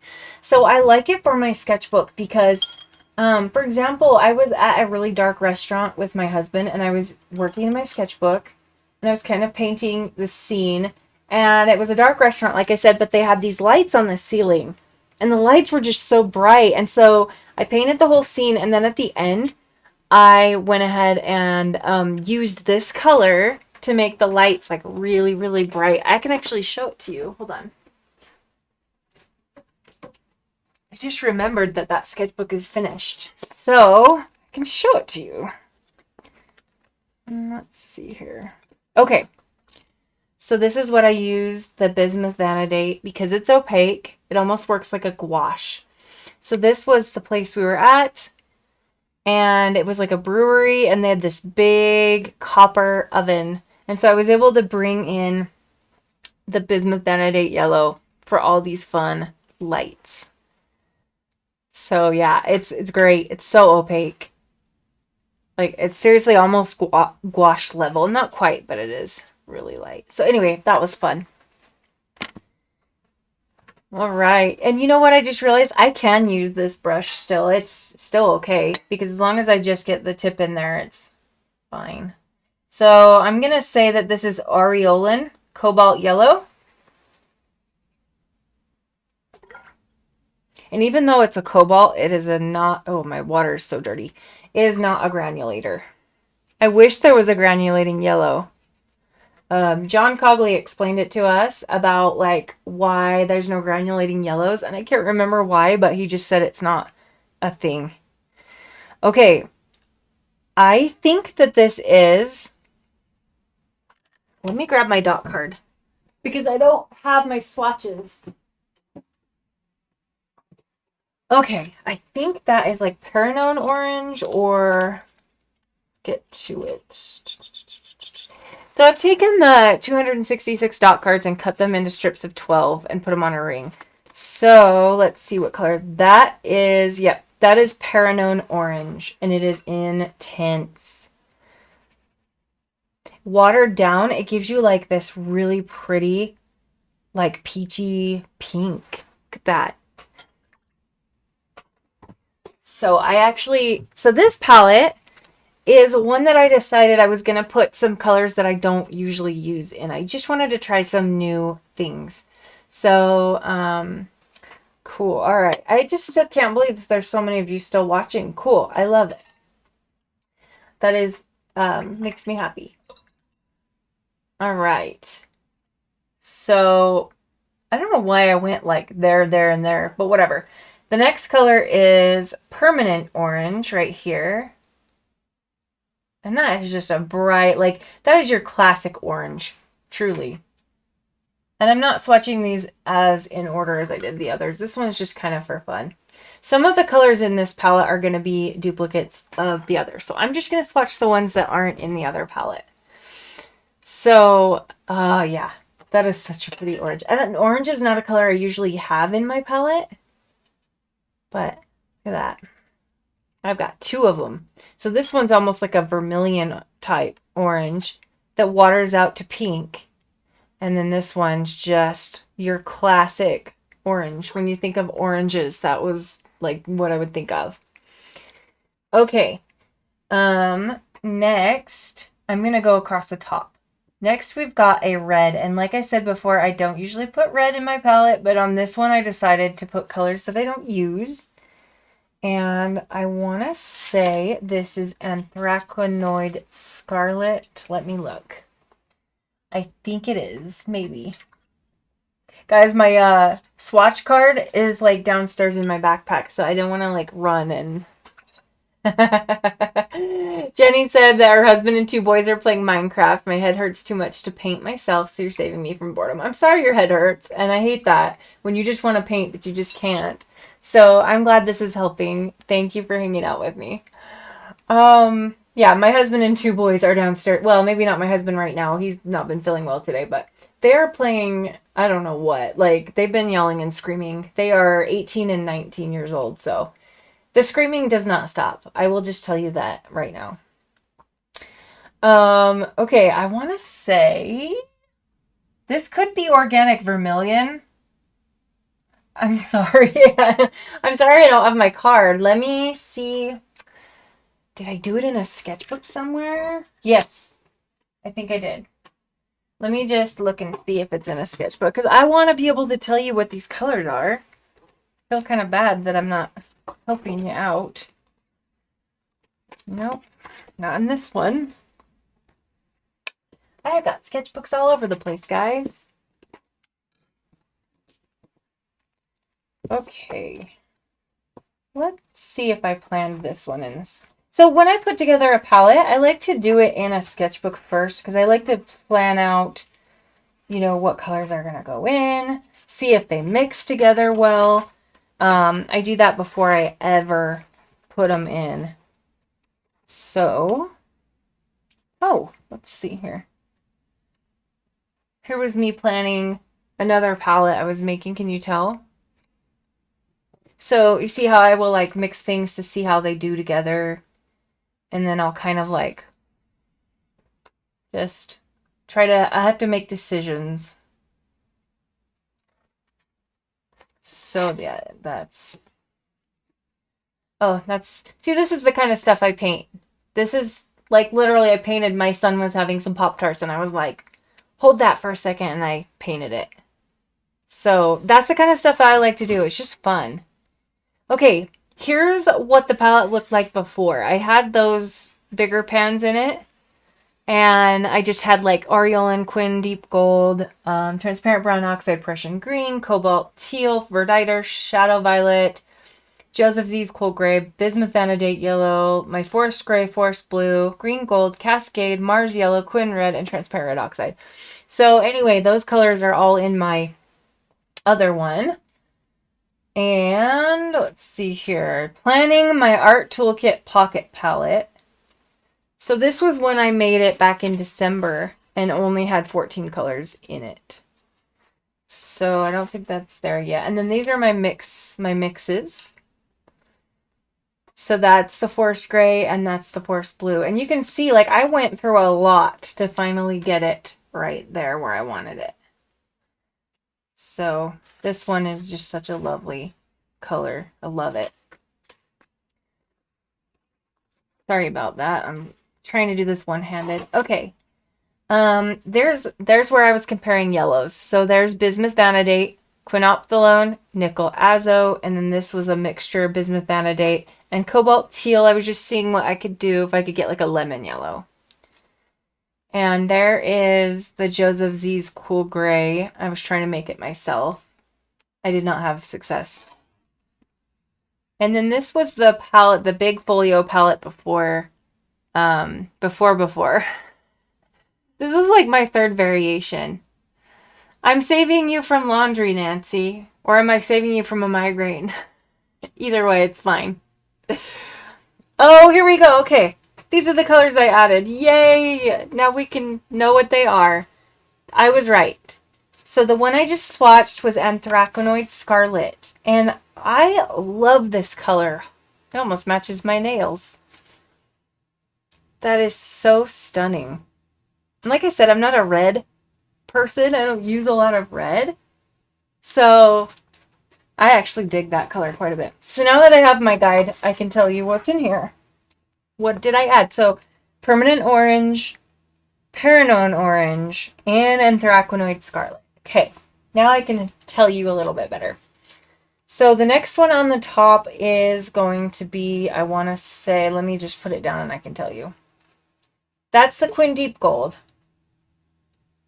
I believe. Is it? Hold on. No, hold on. I think that's Quinacridone Burnt Orange. Let's keep going. Oh, I know what this is. This is Raw Umber Violet. It's a beautiful, like, maroon color. Let me get a little more of it. And as you can see, even this paintbrush is doing fine. You just have to be kind of cautious, I guess. Let's see what I always like to water them out and see like what they can look like lighter. That's pretty. So pretty. I do think that might be, let me look. That might be transparent red oxide. Yeah, I think that's my transparent red oxide. I'm sorry, I don't know. I will know by the end because I'll be seeing them all together. So we'll just continue. I'm going to put a little water droplet in there and see what happens. I love making blossoms and blooms. They're just so fun. All right. This is Verditer. I keep wanting to say Verditer. That's what I've been saying for years, but I was told it's Verditer. So I'm just going to say that, I guess. I'm going to come over here. This is out of order, but we'll survive. So that one was in my other palette. What if I just skip the ones that were in my other palette? So I've got green gold. You guys saw that one. I'm not going to do it. And then that's Cascade Green, Manganese Blue Hue, and then I believe this is Shadow Violet. Let's check, shall we? Oh yeah, Shadow Violet. Let's see what this one is. I can tell you here in a second. I think this is Italian Burnt Sienna. Yes. I've been playing with all like the Daniel Smith earth tones. Anything that's like brown or ochre. I've been having a lot of fun testing them out. And this one's really pretty and it has a really beautiful separation and granulation. So it's Italian Burnt Sienna. I'm excited to, I haven't even played with this much. I did play with it at the hospital the other day. My daughter had a minor procedure and I was in the waiting room playing with this. All I managed to do was swatch it out. I didn't even paint anything because I knew they were going to be quick to call us back, so I didn't want to get too involved. Okay, and then this is, that's Quinacridone. Let's see. Is that Quinacridone Red? No, I think this is, just a second, I'll figure it out. Let me think here. Yeah, I believe that is Quinacridone Red. I should know that one really well. It's on my dot card. And then I did the orange. I did the Aureolin. Then this is just the Mars Yellow. This is Naples Yellow. And I like using Naples Yellow. I put this palette together before I had the new Daniel Smith colors. Or I probably would have done the Jaune Brilliant #2. But Naples Yellow, like I said before, I'm really trying to branch out and start painting people more in my sketchbook. So I thought maybe this would be good. If I mix this with the Raw Umber Violet, I can start getting some skin tones, which is really interesting. So purple and yellow make brown. And so raw umber violet plus Naples yellow are really great for getting all ranges of skin tones, from light to dark to whatever. They're just really great for that. Okay. So then this is, let me tell you, I'm going to put it on the paper and then I'll know. That is definitely either, okay. I think that's quinacridone deep gold, and this one, oh, wait for it. Nope. Nope. This is transparent brown oxide maybe, or burnt umber. This is fun. We're just guessing. Let's see. Yeah, that's quinacridone deep gold, but I do know I have quinacridone burnt orange in here somewhere. Maybe that was it. And then I don't know if I kept transparent red oxide in here or not. Let's do this color. Oh, I know what this is. This is Rose Madder Permanent, and it got a little bit of something in it. So let me get a clean swatch. Rose Madder Permanent is very beautiful pink. It is a little bit more difficult to re-wet, but once you do, it's very, very beautiful. So look at that. It's just a very delicate pink. If you're doing flowers, it's quite lovely. And then this one at the bottom is, you guys know what this is. You can't miss this color. We have here Opera Pink. Oh, I love Opera Pink. Have you ever mixed Opera Pink with Cobalt Teal Blue? If you have not, you got to try it. So here is Cobalt Teal. You get like this really pretty purple. Look at that. And then it like totally granulates, separates, because they're both such granulating colors. So yeah, those are fun. And then I also have Hematite Violet and Indigo in here. And I'm running out of space, so let me scooch. We shall scooch. There we go. We've been scooched. So transparent brown oxide and environmental friendly brown oxide, they are somewhat similar. And I can show you really quick on the dot card the difference. This is why it's nice to have the dot cards too, guys. So enviro friendly, where are you, friend? Let's see here. EF. I saw the, oh, there it is. Okay. I know we're going off topic here, but I love questions like this because it's really fun. There we go. Sorry about that. It's really fun to just compare and see what they do. They're going to be different for sure. So the reason that the enviro-friendly brown oxide is called enviro-friendly is because by getting these iron oxides out of these certain river and waterways, they're actually helping a community. They're like cleaning up for them. And so it is helping someone. So there's that. It has a different granulation pattern, and it's just slightly different than the transparent brown, which is right here. See how the transparent brown oxide is like more reddish? It's more like intense. Let me grab some from here. My dot card here is running low, but I kind of just use it as a guide anyway. I have lots of dot card. Yeah, I have a lot of dot cards. So you can totally see the difference. They're like, oh no, Jenny, Santa forgot your dot cards? No, that's not okay. No milk and cookies next year. I know the 266 dot cards have been hard to find. Yeah, they've just been kind of hard to find lately, but they are back. I just saw that they are back on, I know Jackson's carries them.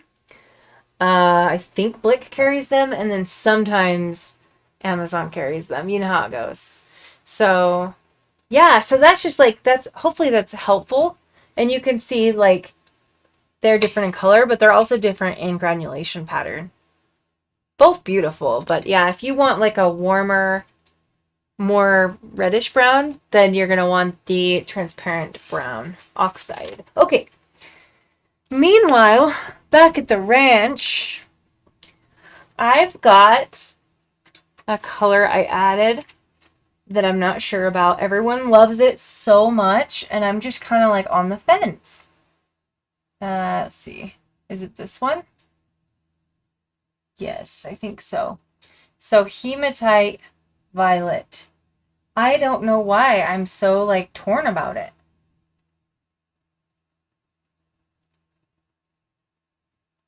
I love hematite. So this is Hematite Violet Genuine. It's so pretty. I just don't know what to do with it, I guess. But yeah, it's definitely beautiful. And when you water it down, it's got like this pinkness. Look at that pink tint. It's so weird. Thank you, Nancy. She said that the transparent brown oxide is PBR6 and enviro-friendly is PR101. Oh, I know. Sorry, one second. I had to turn my heater. I have a space heater down. I needed to turn it down because I was dying. So I had a like 8th grade science teacher who used to say meanwhile back at the ranch all the time, and it just stuck. I say it all the time. Yeah, this would be a good color for rocks, but I don't know how to feel about the pink, like, separating thing. It's weird. It's definitely beautiful. I'm like, what do I do with it? So now that I've got it here, I haven't been doing as much going out and painting as I usually do during like summer, fall, and spring. But, yeah. Okay, indigo. So I have had a bad taste in my mouth for indigo for a while. This is that forest blue, by the way, because I had Winsor Newton indigo in my palette and it like leaked and it turned my inside of my bag indigo. My palette was stained forever. I was so mad. And so I was like, no more indigo. But Daniel Smith indigo doesn't do that. Like, it doesn't get out of hand like that. I don't know what happened.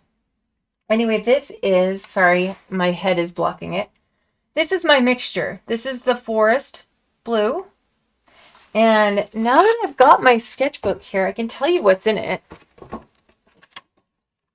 Okay, so it is cobalt turquoise, not cobalt teal, but cobalt turquoise. Cobalt turquoise is a fantastic color if you want to make your own like super granulation mixtures. Cobalt turquoise is good. And then I've got lunar black for some granulation, lamp black to warm it up a little bit, because just with the lunar black, it was a little leaning too cool. And then black tourmaline genuine. And I did that. I think I added the black tourmaline genuine at the very end to just like tip it one direction or another.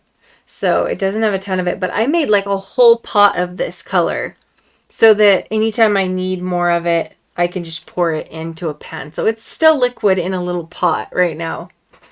Hi, Pepper. So my daughter, Pepper, Reba girl in the comments, she's 13, but she's going to be 14 in a month, like less than a month. And we are just so excited. She's a super cool kid, if I do say so myself. Okay, now we need to find the indigo. Indigo looks black when it's in mass tone. So here it is right here. It almost just looks straight up black. You can kind of see that it's blue. Indigo, I hear, is just a great mixing color and a great deep, deep, dark blue. I have a little more experience with indanthrone blue, or indanthrone, or however you pronounce it, indanthrone. So this is fun. I love putting colors in my palette that I'm not super familiar with, because then it forces me to just try them out and get used to them. What a better way to get used to color than like just having it with you on the go and you're forced to use it. So yeah, I'm pretty sure that is all that I have in there that is not in the other palette. So, sorry, I keep bumping my thing. We've got Cascade Green, we've got Prussian Green. Prussian Green mixed with indigo would be really pretty. Do you ever just get a random hankering to mix colors together and you're like, gotta mix it and see? Because I do. Ooh, it's so pretty. Yes, Pepper is a cool name for a cool kid.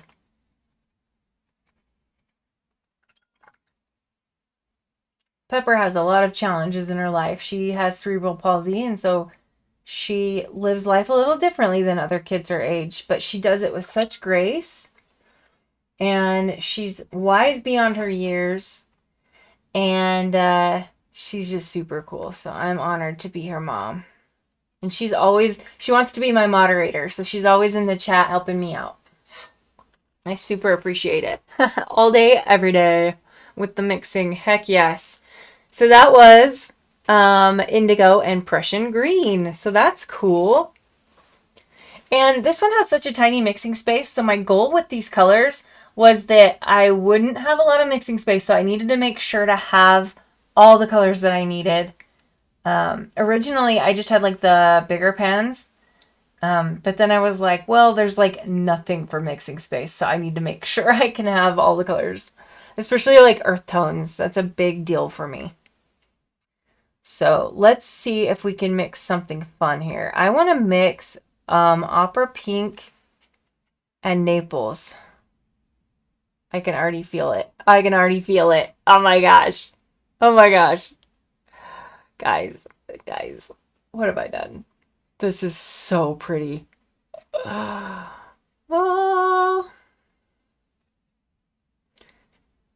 Wow. Okay, everybody stop what you're doing and pull out your Naples yellow and your Opera Pink and mix them. Oh my goodness. Okay, this reminds me of, have you guys seen the new Holbein super granulating, or not super granulating, but Holbein just came out with a set of granulating colors, and it's got a couple colors that look just like this. What have I created? I think this live stream has just turned into madness, but it's fine. We're all here for it. I think I'm gonna grab my recipe book really quick and add it.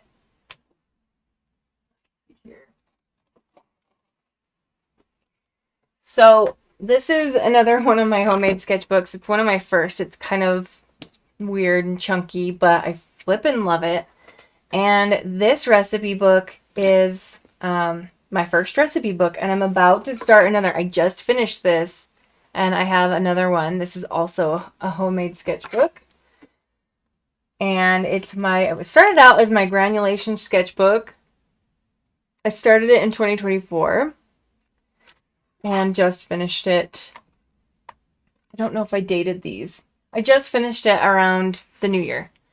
So what I do is anytime I come up with a color or like accidentally discover something, I like put it in here. So what it started out as was like just me playing around and making granulating recipes. So here I was trying to make the Schmincke Forest Gray. So I put a little swatch of the Schmincke Forest Gray, and then I played with making it myself. So this version is Burnt Umber, Cobalt Turquoise, and Lunar Black. It's somewhat similar. And then this is Cobalt Blue Violet and Cobalt Green Pale. Anyway, you get it. We would be here all night if I went over all that. I'm sure you guys would be fine with that. But anyway, Nancy, just a bunch of watercolor nerds hanging out. Very happy to be here. Me too. Me too. I love it.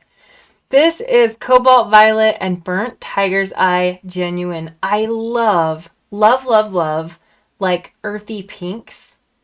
And especially when they granulate. Look at that.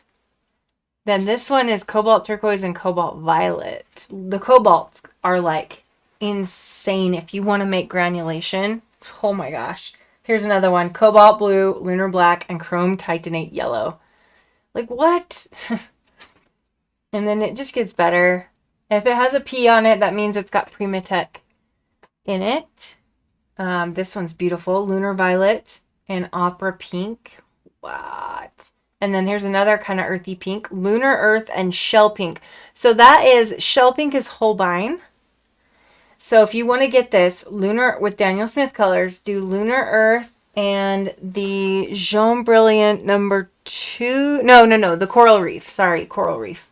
They're similar. Not quite perfect. But anyway, yeah, so this book started out like this. Started out with all these little swatches, and over time, it went from that to like this. So this was me trying to make Ocean Blue by Roman Schmal. It's just PV15, so Phthalo Blue Green Shade, and PBR24, which I translated to be Naples Yellow Deep, but Daniel Smith didn't have that at the time, so I think it's Chrome Titanate Yellow, PBR24 Chrome Titanate Yellow. So Daniel Smith does, if you mix those, you do get something like Ocean Blue, and it's so pretty. Look at this. So it's blue, but then you get like these pockets of like green and yellow, and it glows. It's just beautiful. So remember that. Phthalo Blue Green Shade and Chrome Titanate Yellow. And then here's another Roman Schmal Urban Gray. I went to Italy last spring, and I actually bought some paints from the man himself. I bought Roman Schmal paints from Roman Schmal, and it was quite funny. He also like talked me into spending more money than I wanted to. So, Zhu Huan, I hope I'm saying your name right. How did you learn to make these sketchbooks? I have an inkling to try. Oh my gosh. It was trial and error. Lots of YouTube video tutorials. And as you can see, like my stitches were pretty rough in the beginning. And I couldn't put a spine on this one because I messed up. So they started out really, really rough. And over time, I've like just worked really hard to hone them in. So there's a lot of YouTube tutorials out there. I don't have the time to make one myself. It would be like so time consuming. It would have to be a course that people would pay for because of how much time it would take. So, but yeah, I love talking about making sketchbooks. It's so much fun. It's like my hobby I do on the side. So anyway, here's that. You guys have probably seen this one. I have a video on that. And yeah. So anytime I discover something, I just quickly grab this book and I will put it in here. So here's that Cobalt Green Deep and Earthy Red Light. Here's, let's see, what is that? Oh, this is so pretty. This is Ultramarine and Transparent Red Oxide. Oh, it's so beautiful. It's so pretty. Pepper has a new horse with pink hair. Maybe a paint color. Ooh, what about, you could call her Opera. So I like, my daughter always has me name her horses on her game. Oh, this one's really pretty too. So this is the same mixture. Can you believe that, guys? Same mixture. Same two colors. Ultramarine and Transparent Red Oxide. But as you can see, this one has more of Transparent Red Oxide and this one has more Ultramarine. So that's why I say, like, when you mix two colors together, there's so many variables involved. Like how much water you add, how much pigment load. If you have one or more of a color, you're going to get a different thing. So that's why I say sometimes it's nice to buy the convenience mixes, because if you try to mix them yourself, you're always going to get something different. But anyway, isn't that just stunning to see how two colors can make totally different mixes? So that's like the different ranges I got. So anyway, yeah, that book is finished. And I am excited to start this new one. Maybe we could just do that right now.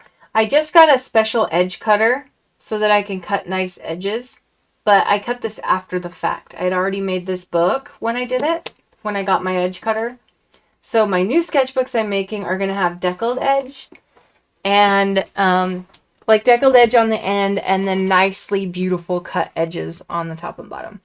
So yeah, this one's not It's not perfect. And this is what I've named my sketchbooks. I will eventually be selling them. I've sold a couple to my students, but they have not been available for like the general public. I have, let's see, I have 8 in process right now. So I will have 8 sketchbooks available for sale. All right, let us just go ahead and add this because I will not sleep tonight if I don't add it. So we've got Opera Pink.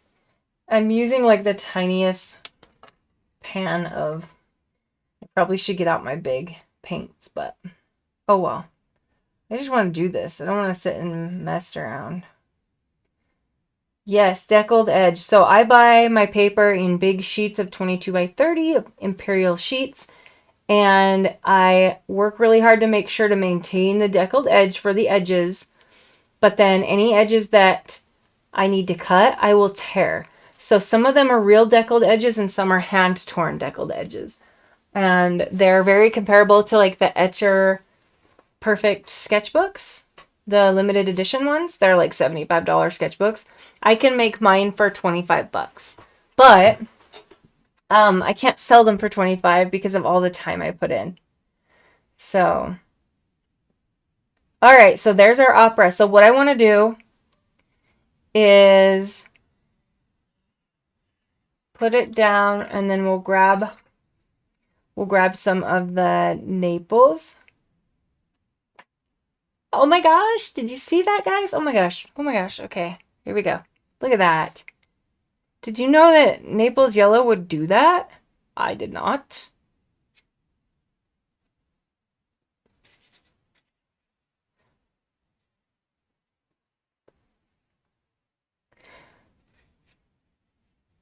This paper is Fabriano Artistico Soft. Wait, hold on. Nope, this is cold press. It's their cold press version. I like both. So the sketchbooks I'm making will actually be Magnani Italian handmade paper. It's very similar to Fabriano. It's beautiful.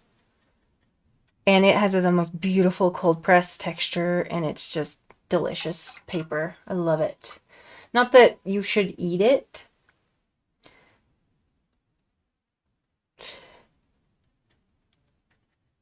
So, I just like to call things delicious sometimes. Like, look at that. Okay, now this is how I make my little,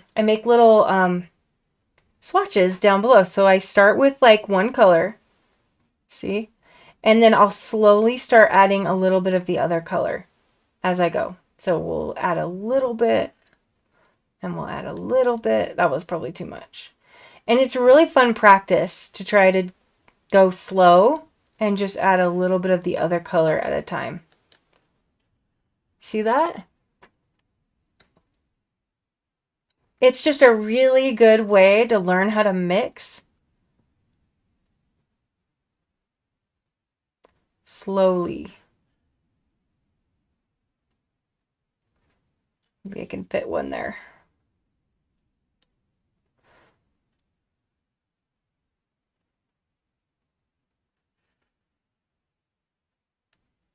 And sometimes you have to grab more paint. It's just how it goes. We'll grab a little more, and we'll grab a little more.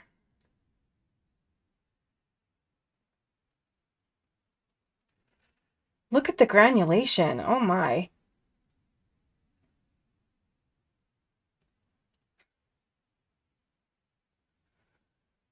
And then I just keep going until I'm almost like to the other color in pure form.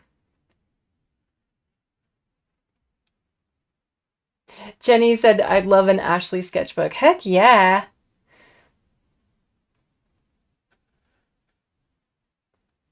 They're fun, but they are definitely like, I call them perfectly imperfect because no matter how I try, they are not perfect. They're like, well, you know how Etcher calls theirs the perfect sketchbook. I'm like, well, mine are not. So I could never go around calling it. They're good. They're decent. Like, they open completely flat. They've got beautiful, beautiful cotton paper, deckled edge, the whole works. They've got vegan covers and everything, but they're imperfect. So here's, let's see. So here's my first run of the, they're not going to be pink this time. So my first run looks like this, and you've got deckled edges there.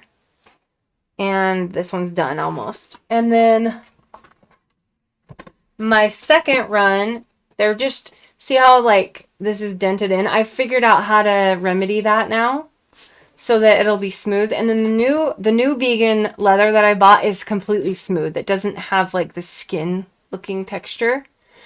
And then you've got your deckled edge on this edge, and then these edges will be perfectly cut, like smooth.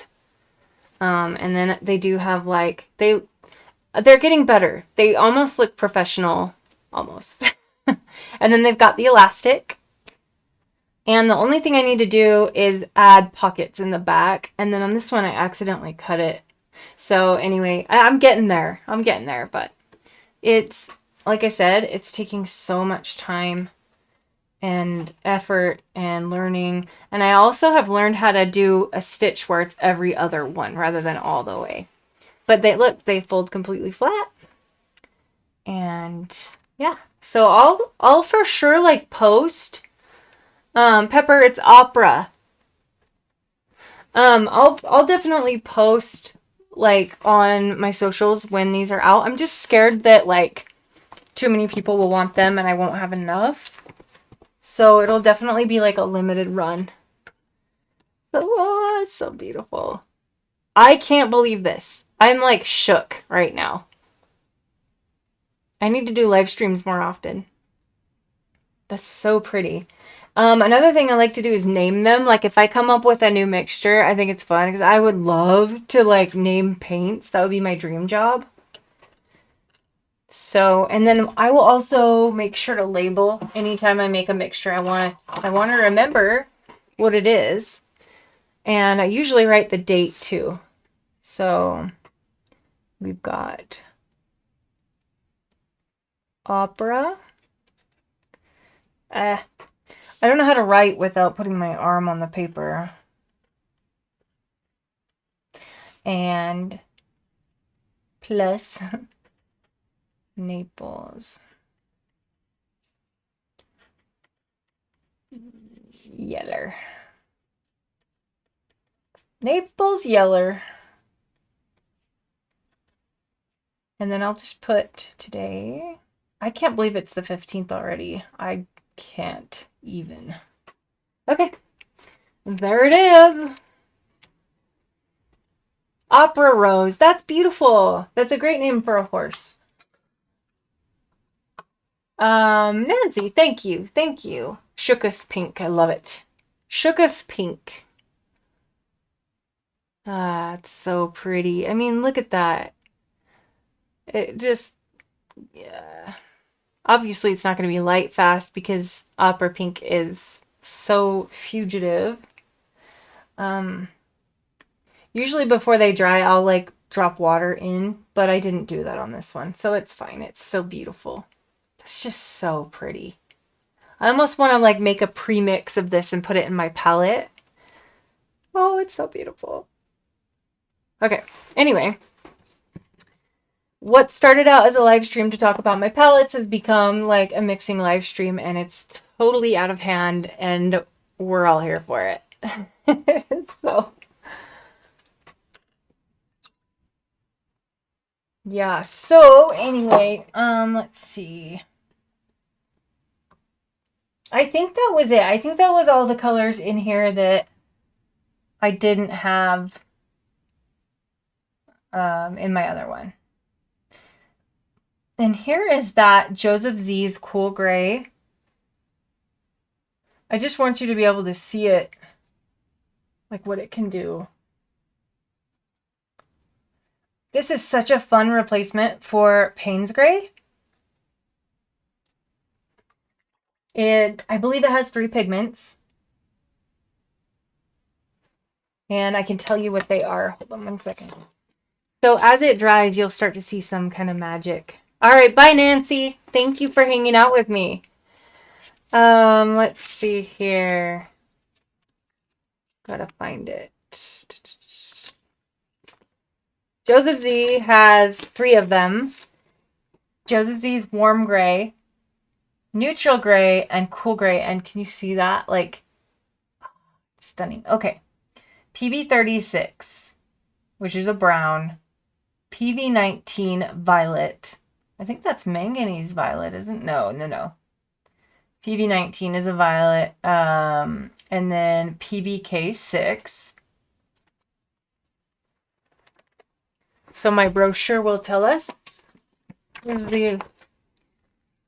I am going to end soon, but I'll just say this is my brochure. I've had to tape it with packing tape because I use it so much.